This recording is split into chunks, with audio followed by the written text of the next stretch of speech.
আলাইকুম বন্ধুরা, আমি আবার চলে আসলাম ইতালি নাপোলি সেন্টার।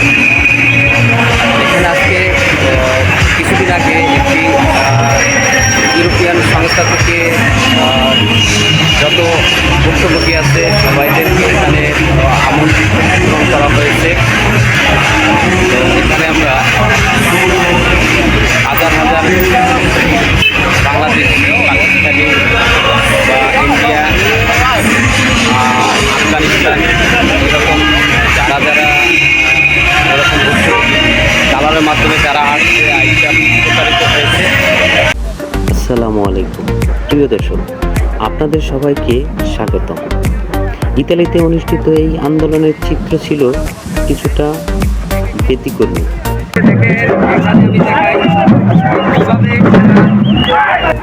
ঢোল তবলার তালে তালে নারী পুরুষ একসঙ্গে শান্তিপূর্ণভাবে রাজপথে নেমে নিজেদের দাবি তুলে ধরছেন।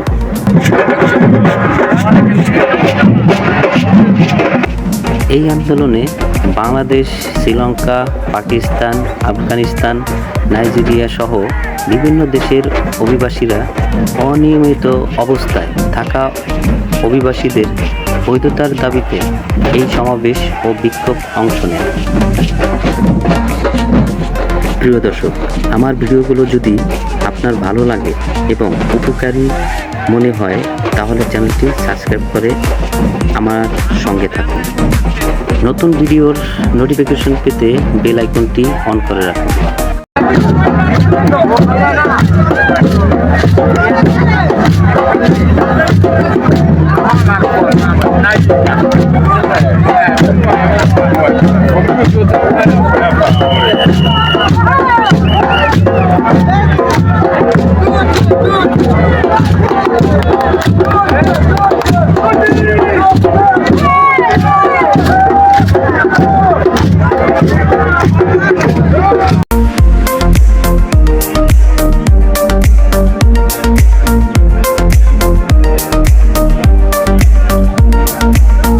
বন্ধুরা দেখেন, আসলে মানে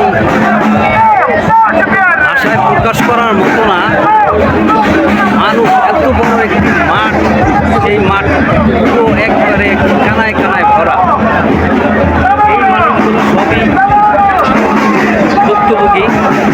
দেখেন এখানে আফগানিস্তানের পতাকা, বাংলাদেশের পতাকা, তারপরে আপনার ওই যে পাকিস্তানের পতাকা।